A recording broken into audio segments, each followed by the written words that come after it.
Good morning, friends. It's Dick again.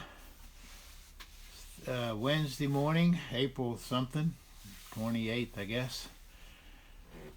Today I want to recount a couple incidents at the early church. But first I want to read from Philippians chapter 2. I'll start off in verse 3. Do nothing from robbery or conceit, but in humility count others more significant than yourselves. Let each of you look not only to his own interests, but to the interests of others. And have this mind in you, which was also in Christ Jesus. Though he was in the form of God, he did not count equality with God to be a thing grasped. But he made himself of no reputation, or nothing, as one version says, taking the form of a servant, being born in the likeness of men, being found human form, and humbled himself by becoming obedient to the point of death, even the death on the cross. Let me give you two incidents. One probably happened about 3 or 4 months after we'd started the church. We hadn't appointed any elders. We were just meeting. And it was pretty obvious that a couple men, like Paul Stoneburn and Charles Shank, were ministering within the church. But 2 other men came to me one morning at my office. We had an office in the home. 2 men came. I won't ever tell you who they were. And they sat down. They'd actually called first and wanted to have an appointment. So they came in. And they started off saying, we're glad that the church has started. But to be honest, there are a lot of things about you we don't like. But we're willing to be elders in the church anyway. I said, well, I'm just starting, and I could get worse. So let's wait and see. In addition, we're a mission church, so I don't have final authority to make appointments. So that was one. So they left. Neither one of them had ever really been committed to the church. They would come one Sunday, I wouldn't see them for 2 or 3 Sundays, then they'd come again. So I had no intention of these men being elders in the church ever. So that was one incident. The other was at the end of the school year of 77, which would have been, about 9 months since we'd started. We had a bunch of college students coming. And so we decided we would have a picnic for the students and their families after graduation in 1977. So we were fixing up the Ozzie Walton barn. That's where we were meeting then, out next to Lake Shenandoah, and it really was not the greatest place.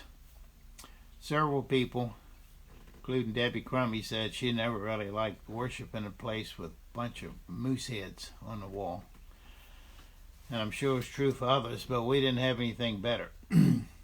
But anyway, so we were fixing it up, making it as nice as could. We had a wonderful food picnic planned, but the place needed cleaning. And so we got there early in the morning, and there was a whole bunch of volunteers. And our friends from South Carolina had come to visit with us, Francis and Margaret Nicholson.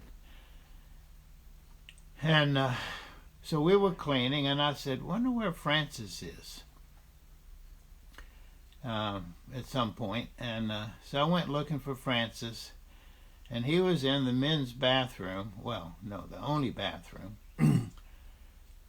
on his hands and knees, scrubbing the floor, cleaning the toilet, all behind it, and probably been cleaned in years, looked like. I said, Francis, what are you doing? He said, I'm cleaning. I said, well, like, you shouldn't be the one doing it. He said, why not? And I thought about it. I've thought about it ever since then. You know, Francis had been a state senator, was a circuit court judge. He'd also had polio and could barely walk without help. He was just a humble servant of God, committed to Him, and he was doing servant's work, one of the worst jobs we had, and he took it because he didn't want others to have to do it.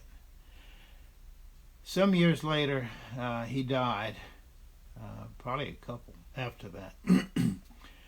And I went down to do his service in Greenwood, South Carolina.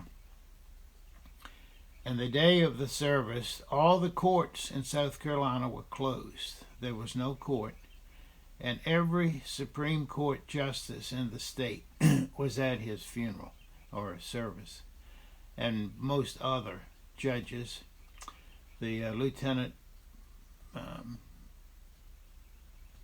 governor was there. The governor had sent his condolences. He couldn't come for some reason. Attorney General.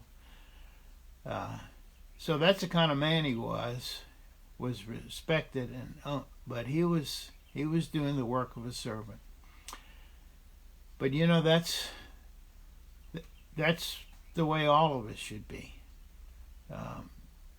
Jesus made of himself no reputation. He was a servant. But he was God, but he was willing to, as a man, just lay down his life for his friends and for us. That's our example, folks. You know it, I know it. And so this day, let's find ways that we can serve others. God supports, blesses the humble, but those that are arrogant, self-centered, he resists. We don't want to be resisted by God. We won't win. You have a great day. This is the day the Lord has made. We will rejoice and be glad in it.